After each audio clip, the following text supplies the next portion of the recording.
We acknowledge and respect the first humans of the unceded land we call San Francisco, the Ramaytush Ohlone. We condemn the genocide of these and other tribes across the Western Hemisphere. We honor their legacy and history, and we support rematriation and sovereignty efforts.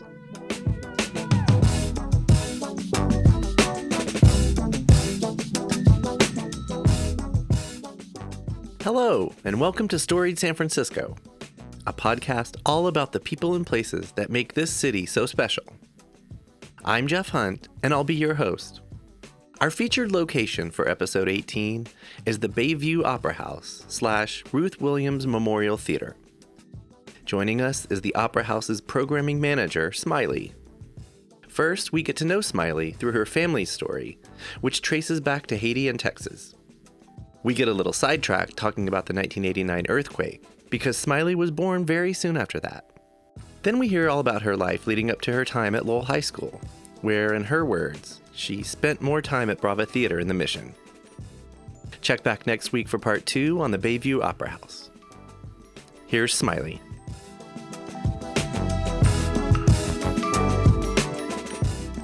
This is a house of many names. People have called it the Bayview Opera House.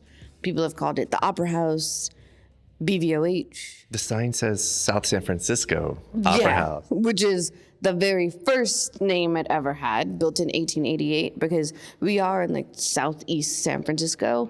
And it's always so funny because people will be like, South San Francisco. And I was like, well, before South San Francisco was a thing, Yes. this was all of San Francisco. Right. You know, South San Francisco is actually a much later development. And so this was South San Francisco by 1888 navigational standards. Right.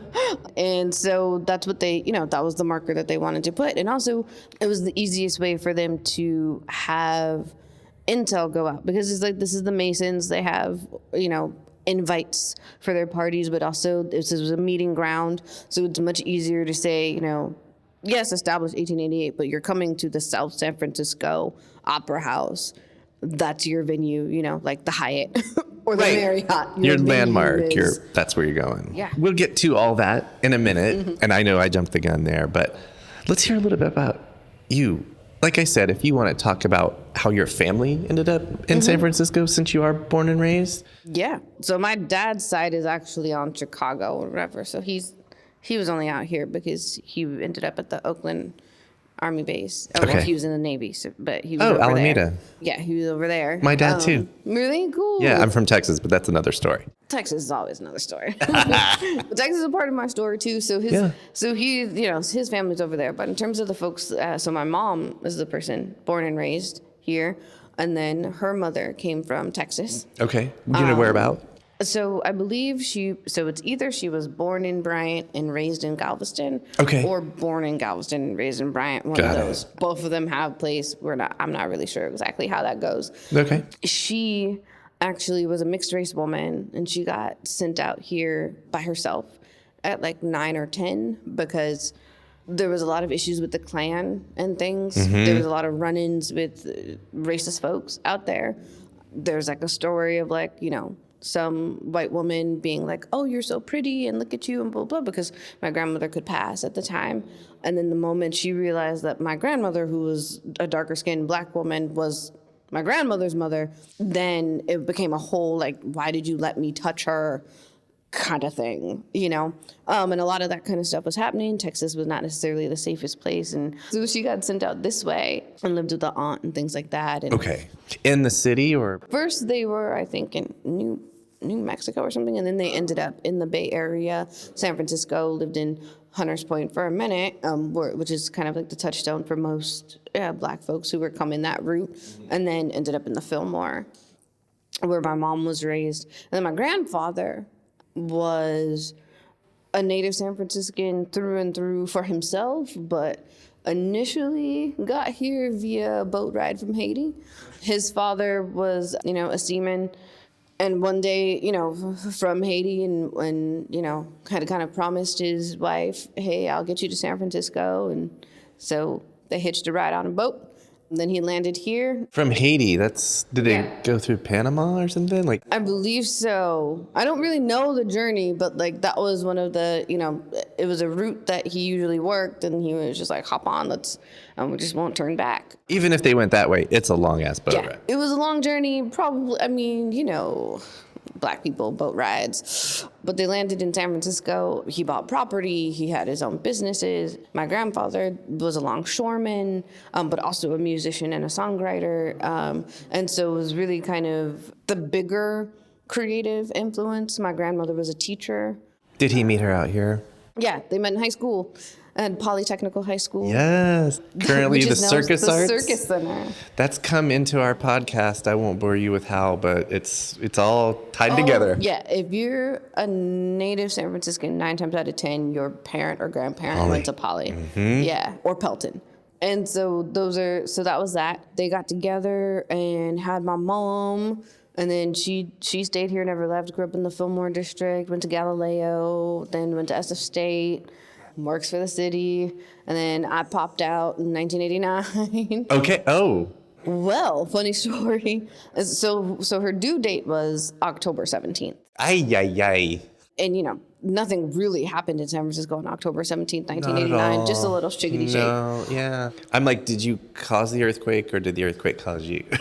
The running joke that we have is that I was like, I think you guys are busy, I'll wait. Oh, you came along. Yeah, I came an exact week later. But okay.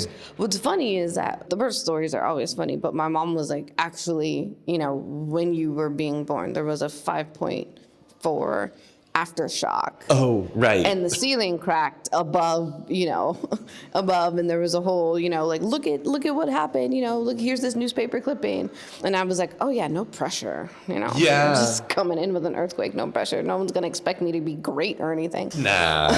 This is cool. I think you might be the closest person I've met to being born at that very infamous moment. And so where, hypothetically, where did she bring you home to? Where did y'all live? So I came home to the Lakeview area, Ingleside. So we lived on Broad Street, from what I can recollect, I believe. My mom and grandma moved around a bunch of different parts of the city.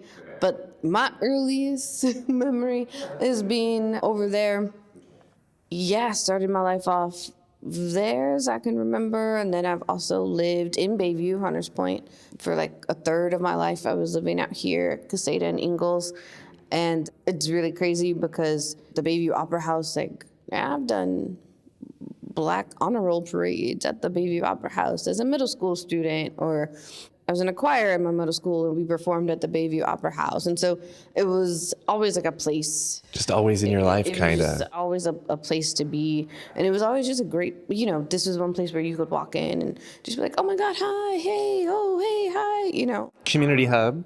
Absolutely. And see cool stuff. But then we moved to different parts of the city. And yeah, so I went to. Gonna say, let's hear what schools you went to. All the schools. Let's hear about it. I would say, let's see, where can I start? My grandmother taught at Florence Martin in Grattan, so I remember going and visiting over there. But kindergarten through first or second grade was the International Christian School, which was actually located at the church. It's right by the SF LGBT Center, or right around there next to where the LGBT housing. It's not that church with the neon, is it? When you're coming off the freeway? I think so. I think it was a part of that church, but it's been gone for a while. So I was there, and then while I was there, I got recruited and given a scholarship to the Hamlin School for Girls. Okay. So I went there for second and third grade. I was born in October, and so you know how they always, it doesn't matter how old you are, you might be behind. And then I would always be like, skip me. And my mom would be like, actually, you should stay right where you are, which I appreciate her for.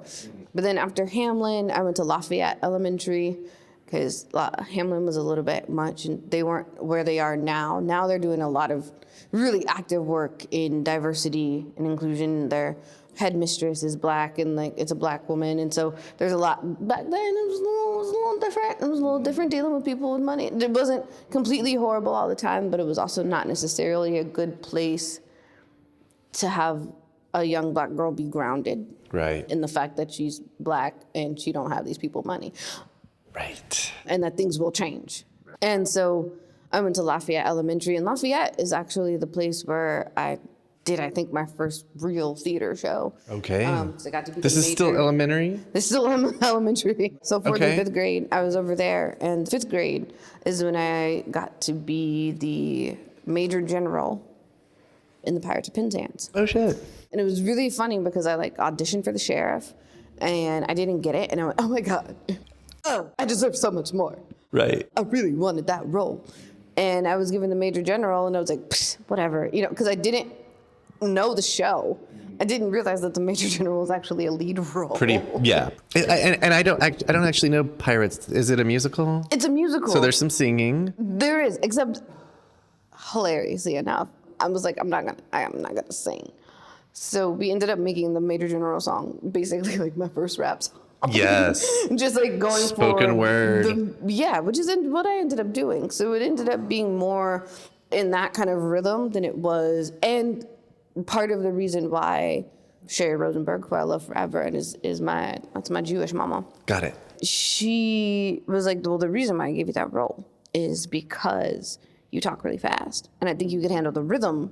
Yeah. And she was like, and it's the less singy of songs, right? Looking out for you and the production. Which was fantastic. Yeah. And I was like, that's so great to have someone who fully understands it. And actually, what was also really beautiful is that she has always been a part of theater, has always been a part of performing arts and whatever. And actually, she took me to see my first musical, which is Beauty and the Beast, because I hadn't ever gone to really see a musical. Right. And she was like, come see Beauty and the Beast with me. And I went, and I was a whole adult, and I was still like, oh my God, the tech and the stuff. And I went up to the sound person, and I went, oh my God, your board is so cool. Like, Yeah. What is happening? Oh my God, it moves. Was this downtown at one of the theaters? At Orpheum, I think. Okay. Wait, Smiley, I have a question. So this Pirates of Penzance, your participation in it, at the time, you said it was like fourth or fifth grade or something. You're still in elementary school. Was it just like one of the things you did, or was it already like you knew this is what you wanted? It was one of the things I did. Like, I played clarinet, which was hilarious because I have asthma, so that was the whole thing. That could be a genre. Asthmatic clarinets. It was pretty interesting, and that did not last long. And I was a cheerleader for like a hot 5 seconds. Okay. But I still have my pom-poms. So it was just I've always liked doing stuff and doing stuff in Arts front and of performance. people. Yeah. But not necessarily, from a very young age, I had decided I was going to be an attorney. And so all of that was just stuff I like to do. But if you ask me what what do you want to be when you grow up? At first, it was actually a psychiatrist. And then I was like, I don't know if I could actually handle listening to people's problems. It's a lot. So much. Taking them on. Yeah. And I was like, it's like, I can give good advice, but I don't know if I could actually make a career. Thank you to all those people who do. Bless them. I need you all. And also, I'm sorry that Kaiser sucks. So that was it, but it was kind of over in the thing. And I was also, I got to be in the little gifted and talented education classes, which meant that we had extra little, perks, right? It's like, you don't have to do the same after school programs or whatever that everybody else is doing. You get to do a more art and cultural thing, which is a whole other conversation in reflection.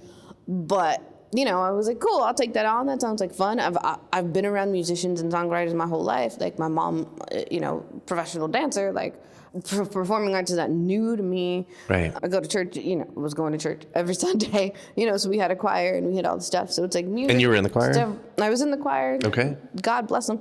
They knew how to blend, They knew how to blend. I was not the voice of voices, but they layered me on in there. They sure did. So it was just a thing. And I actually got to work with the professional actor who would do Pirates of Penzance with Lamplighters. And he was the major general. And so I was like kind of one of the few people in the cast that got like one-on-one professional, like woot-de-woot. Is that understudy? Similar to that. Similar, if he ever fell off, I could have definitely stepped in and handled it. And so it was just, the process was a lot of fun. And I was also acting opposite of like my like best friend / nemesis. Like I couldn't stand him, but we were also very similar. And like he is still a best friend of mine, and I love him to death, Sherry's son.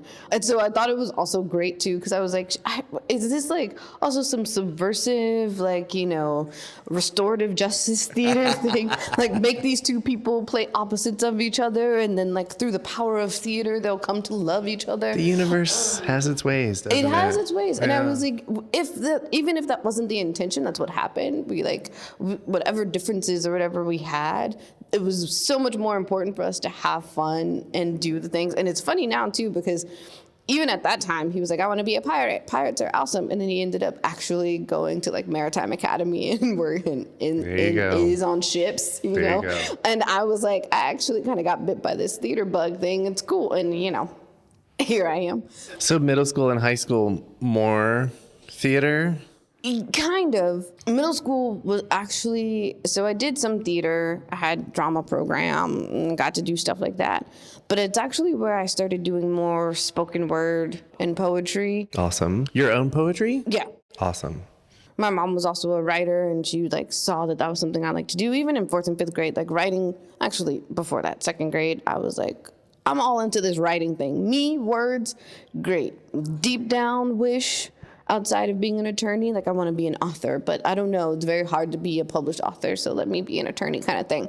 But like always really loved words, reading, writing, all that stuff. And so started writing poetry, and really started writing poetry because I did a lot of writing for the church that I was in. There was also like a section for young people to kind of lead parts of service and like do written reflections, because my pastor was amazing. And so that kind of led me into doing more things like that. But it's also where I got into event production. Okay. Because they would have like, you know, at the same time that we were doing that, my mom and her boyfriend at the time were artist managers. So they would like manage local artists, and they would do event promotion, and they would do all that stuff like that. So I would always... Performing artist types or... Yeah, like rappers, singers, dancers, like... You know, and so they were like producing events at clubs and going to all the stuff. So I was seeing all of that, and I was like, ooh, this is really cool too. Like being around in the midst of stuff, and, you know, getting backstage and seeing how stuff is happening, and always being kind of less interested in the artist that was around, but also just the production of it. The show. And going like, these people in black are so cool. Yeah. Like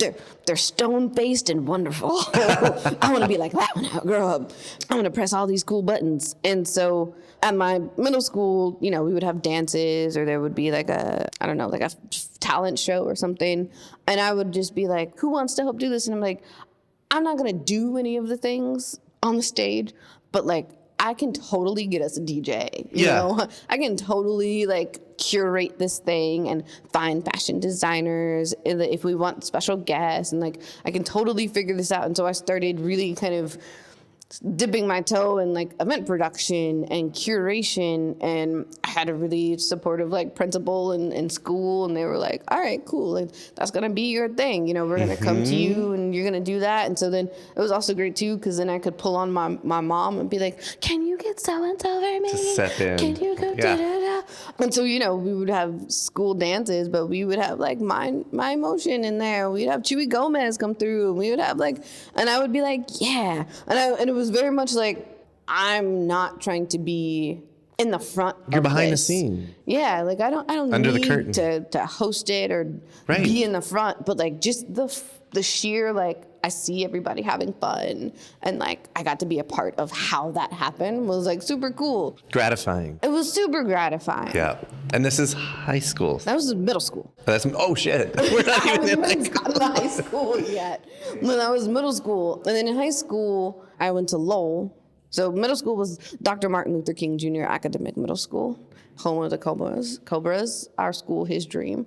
It was very much put into our minds. Our school, his dream. By our principal at the time, it was beautiful because, you know, schools change, and after we graduated, he also retired. But Mr. Taylor, one, was a colleague and comrade of my grandmother's, right, and knew my mom, and so like it was also kind of stepping into a space of safety, but also he became an educator around this whole like Black is beautiful, Pan-African, like know your history. So our curriculum, while yes, we're gonna ace the standardized test and we got to do all that stuff, right? And he went to Lowell, so he definitely had this whole work ethic thing about him. It was very much like learning about self-respect, self-identity, self-determination, right? And then very important things about how you show yourself and represent yourself in the Black community, right? And being very Afrocentric in that way, not necessarily like supremacist, but also like do not feel like you have to back down as a Black person to these things. Also, don't go out here showing your behind to the world, act like you have some sense, right? And so, we watched movies like Sankofa and talked about the realities of slavery, like how brutal it was and what it is, and and you would have no glossing over. There was no glossing over, but we also we also had classes that focused on Rich Dad, Poor Dad, right? And looking at financial education, reading The Art of War, really starting to, and no one else in all these other middle schools, I don't know what they were doing. I don't want to talk bad about them, but I don't know. Right. I don't know what they were doing. But it didn't feel like they were all getting that same kind of like instilled pride of like being Black, educated, or whatever, and it just felt good. It also felt good to be in a place where like you're taught to not feel like you don't deserve to be in certain places. So I always would just walk into a place like, no, I'm supposed to be here. That's awesome. It was super empowering, which did a lot for me too in terms of, I grew up in a time, which sounds really funny to say, where like I would always like look at older Black folks and be like, why are y'all so angry? What is wrong with you? You guys you're hurt. Like that was so long ago, like no one's racist anymore. Like no one does that anymore. It was like this beautiful San Francisco kid naivete, right? Because we're in this bubble and we have all these different colored friends and we're not participating in the world. We're kids. So we're not participating in the world on a daily basis. We're not seeing anything. And so I would always be like, why do you have to act like that? Like, what's wrong with you? Now I totally understand, which is, it sucks because I'm like, I wish I didn't understand. I wish we lived in the world that I thought we lived in, but it did so much for me in terms of helping me self-identify as a Black woman that I don't think I would have had the strength to make it through my experience at Lowell. Right. Or in academia in general, or definitely in the theater scene, because there's not a lot of us. It gave you some even some. It gave me what I needed. Confidence. It gave me solid foundation. Yeah. Right? And again, not to necessarily be judgy or elitist, right? Because that was a conversation we had too. Like, you're not better than anybody. Like, understand the systems and the structures in place, right? I'm starting to build this vocabulary.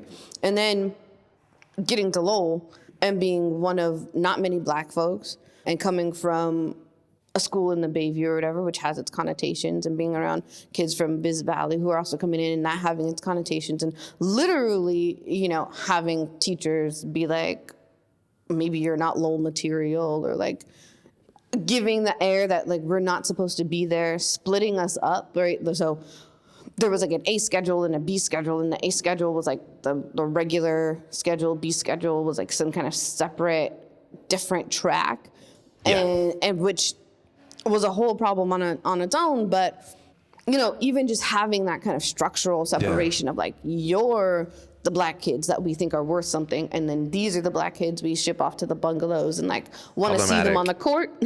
Right. Like, we're not mad at them on the track field, and we're not mad at them at football. We're not mad at them at basketball, but we also are not going to give them the same time and energy that we give you. Not that the time and energy that we give you is going to be great, right? Either, you encounter like a teacher of color who is trying to get you to understand how much people don't want you to be there. So they're going to like, push you because they want you to understand, or you're going to get people who automatically assume that you're not supposed to be there and will treat you as that, right? Being told you're not Lowell material. It's like, well, I'm at a public school, for God's sake, Yeah. Or both me and a friend of mine being accused of plagiarism because our teacher didn't think that we could possibly be that articulate and possibly have that kind of writing skill. And again, I was writing for a very long time. She was writing for a very long time. And she wrote about, she her house is across the street from the Opera House, and she wrote about living in the Bayview, right, and she just couldn't be able to talk about it that way. She just had to be stealing it from somewhere.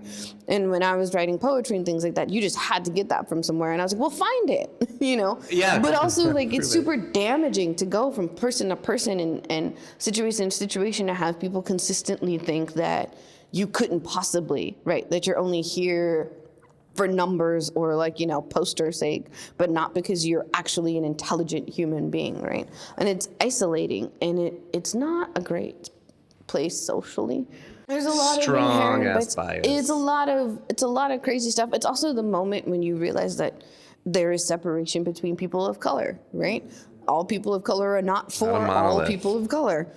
So going like, well, I don't know what to call this because it's not racism as I know it, because racism is usually a black and white thing. This is, though, something that we can now call anti-blackness, but no one was using that term, right? It's like, you just don't like me because I'm black. Like this, and it doesn't matter what color you are, right? This isn't even racism. This is just for the sake of me being black, right? And navigating through that and figuring out how to navigate through that. It wasn't all horrible. Everyone wasn't horrible to me. I did have friends, but it's like the way you had to find it, or the way, I was in the forensics club, and they were like, yeah, you'd be really good at this type of thing because, like, you can rap fast, like Twista, right? And it was like, not to say that I don't think Twista is great, because I was a fan. Not to say that I don't speak fast, but your instant, like, connection for me was, you're black rapper. Yeah. Rap this. Putting you in this a box. You do. And I'm like, well, maybe I didn't want to do that. Maybe I wanted to actually work on how fast I talk. Or something, or do some other thing, but, like, that's the instant. It's harmful, but it's also, like, there's also just the way that people are being taught in their house. So some of it is also, it's not harmless, but it's not intentional either. It's not malicious. It's just some unmitigated ignorance, right? Just like that we're dealing with. And then finding out too that, like, there's all these people on the wall at Lowell. And you have Carol Channing, and I got to meet her, and she's a lovely woman. She was a lovely woman. Loved her. She was still funny. I ain't got no problem with the fact that we have Carol Channing Theater or whatever. But then I found out that Jessica Hagedorn went to Lowell. And I'm like, badass Filipina. Where's her picture? Playwright. Where is her?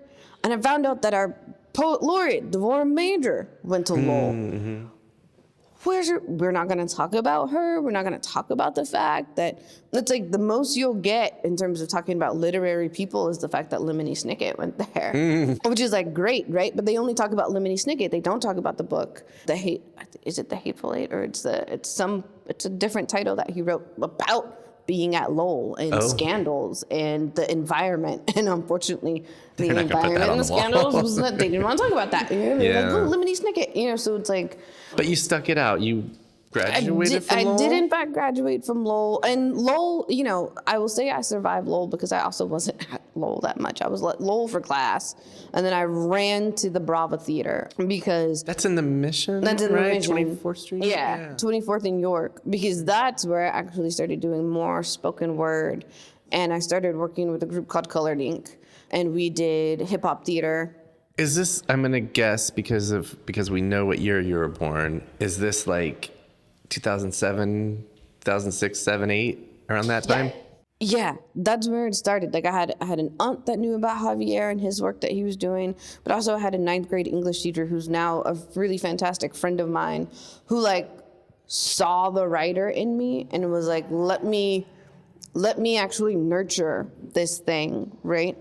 And so she introduced me to Ntozake Shange, and, like, not only introduced me to her writing, but I actually got to meet Ntozake and, like, hang out in her apartment in Oakland and, like, be too, like, dull mouthed to, like, ask her questions that I wish I could ask her now, but I was just like, awestruck. Because her writing was just so revelatory, and I got to meet Jessica Hagedorn and Miss Nares. Because, like, I can't call her Nicole. It's so weird. But Miss Nares is also, like, the way that I was introduced to Camposanto, which is now my artistic home. Though, like, the first Camposanto show I saw was Faye in the Desert when I was in high school, and it's because Faye in the Desert was by Jessica Hagedorn, and The only reason why I got to go is because my teacher was going to go with Intozaki, but Intozaki actually backed out and was like, I don't feel well. And so she was like, hey, you want to go? And my mom was like, all for it, because my mom's always been about that. And so we went to go see that show, and I'm looking around, and I'm like, Margot Hall is on the stage as the lead, just Margot Halling. And there's all these beautiful people of color on stage, and then there's the unicorn that is Sean San Jose walking through, and I look up and there's production people of color, and I'm like, I gotta be with these people. In that world. I gotta be wherever this is, which I'm blessed because now I am.